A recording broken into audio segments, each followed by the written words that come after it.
मनीष जी, और एक और जो बड़ा चैलेंज है वो डॉक्टर्स और नर्सेज जो हेल्थ वर्कर्स हैं, हम देख रहे हैं कि वो भी अब कोरोना पॉजिटिव हो रहे हैं। बहुत से ऐसे हेल्थ वर्कर्स हैं जिनकी मौत भी हो गई इस दौरान। ये जो प्रॉब्लम है, आप उसको कैसे एड्रेस करने की कोशिश करें, क्योंकि जो शॉर्टेज ऑफ मैन पावर है हॉस्पिटल्स में, वो इस वक्त एक बहुत बड़ा चैलेंज बनता जा रहा है।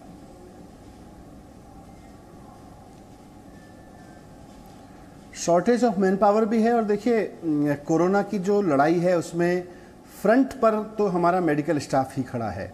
हम सब लोग, चाहे दिल्ली सरकार के एडमिनिस्ट्रेशन हो, हेल्थ डिपार्टमेंट हो, मंत्री, मुख्यमंत्री या प्रधानमंत्री, गृह मंत्री और तमाम लोग केंद्र सरकार के हों, हम सब मेडिकल स्टाफ को फैसिलिटेट कर सकते हैं, हम उसको एम्पावर कर सकते हैं। लेकिन ये लड़ाई मेडिकल स्टाफ ही लड़ रहा है पूरे देश में, तो एक्सपोजर उसका सबसे ज़्यादा है, सबसे ज़्यादा खतरा उसी को है।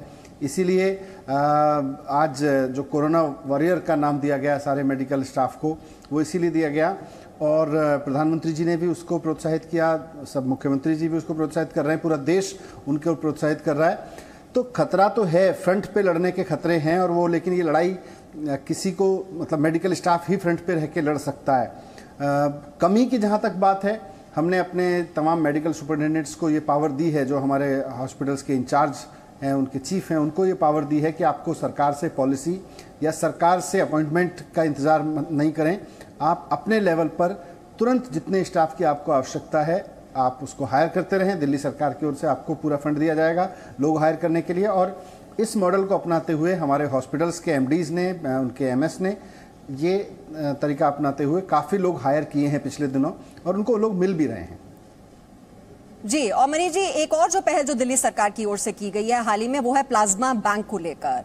और हमने मुख्यमंत्री अरविंद केजरीवाल जी से भी सुना कि वो लगातार अपील कर रहे थे, और नंबर भी बताया गया जिस पर लोग रजिस्टर करवा सकते हैं, प्लाज्मा डोनेट कर सकते हैं। और ये जो टाई अप है, ये सभी हॉस्पिटल से होगा जहां पर फ्री ऑफ कॉस्ट ये प्लाज्मा दिया जाएगा पेशेंट्स को। लेकिन रिस्पॉन्स आपको कैसा मिल रहा है, क्योंकि प्लाज्मा डोनेशन को लेकर जो कोरोना से रिकवर होते हैं उनमें थोड़ी सी कमजोरी, थोड़ी घबराहट होती है, रिस्पांस अभी तक कैसा है?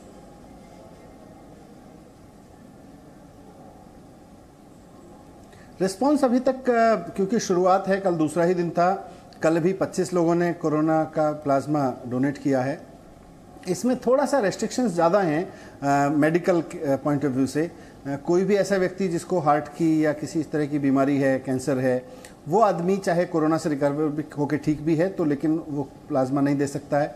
प्रेग्नेंट रह चुकी महिलाएं कोरोना नहीं दे का प्लाज्मा नहीं दे सकती हैं। 60 साल से ऊपर उम्र के लोग या 50 किलो से कम वजन वाले लोग प्लाज्मा का डोनेशन नहीं दे सकते। तो इस तरह से रेस्ट्रिक्शंस बहुत हैं। तो ऐसे में डोनर्स की जो लिस्ट है वो बहुत कन्फाइन होके कम हो जाती है। नहीं तो दिल्ली में लगभग अगर 70,000 लोग ठीक हुए हैं तो अच्छी खासी संख्या में लोग हो सकते थे, पर आप मान के चलें उसमें से बड़ी संख्या मेडिकल वजहों से प्लाज्मा का डोनेशन नहीं दे सकती है। पर मैं आपके चैनल के माध्यम से भी रिक्वेस्ट करूंगा कि अगर आप डोनेशन देने की स्थिति में हैं, आप किसी की जान बचाने की स्थिति में हैं, तो उस भूमिका को ज़रूर निभाइए।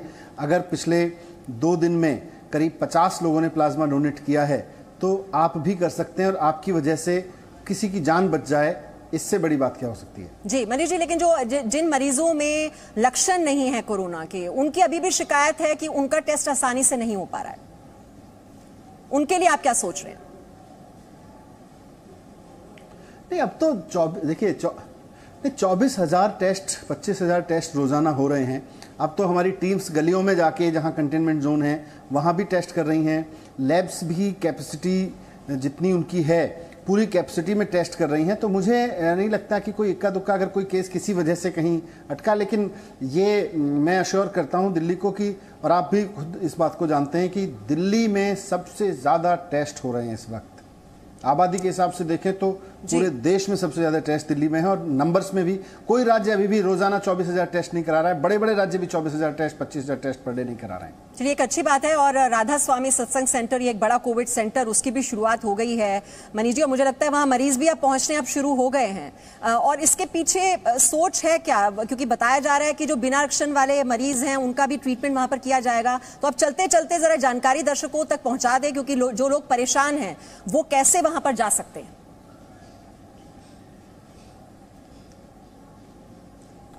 पूरे दिल्ली में पहली बात तो सब सारे दिल्ली से वहाँ पेशेंट्स जाने की ज़रूरत नहीं है। पूरी दिल्ली में अभी भी हॉस्पिटल्स में भी 9000 बेड्स खाली हैं। हमने अलग अलग दिल्ली के इलाकों में बैंक्वेट हॉल से लेकर और अलग अलग व्यवस्थाएं की हैं, जिनकी जानकारी लगातार मीडिया के माध्यम से भी, विज्ञापनों के माध्यम से भी पहुंचती रहती है। साथ साथ में राधा स्वामी सत्संग जो बनाया गया है, इसमें 10,000 तक बेड की व्यवस्था है कि अगर ज़रूरत पड़े और ईश्वर ना करे लेकिन ऐसी स्थिति हो कि पेशेंट्स बढ़ें तो तुरंत फिर हम ये ना सोचने लगें कि कहाँ का इंतजाम करेंगे, कैसे इंतजाम होगा, तो वहाँ पर है। अभी मुझे जो लेटेस्ट जानकारी उसके बारे में मिली है, वहाँ लगभग 2000 बेड्स पूरी तरह से बनके तैयार हो चुके हैं और उनका हम इस्तेमाल कर सकते हैं।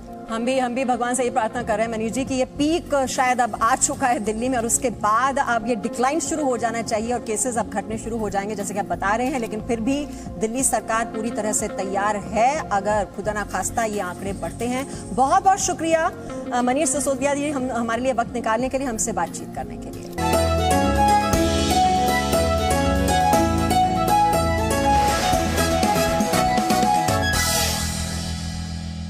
Presenting B News app, available on Google Play and App Store. Download it now.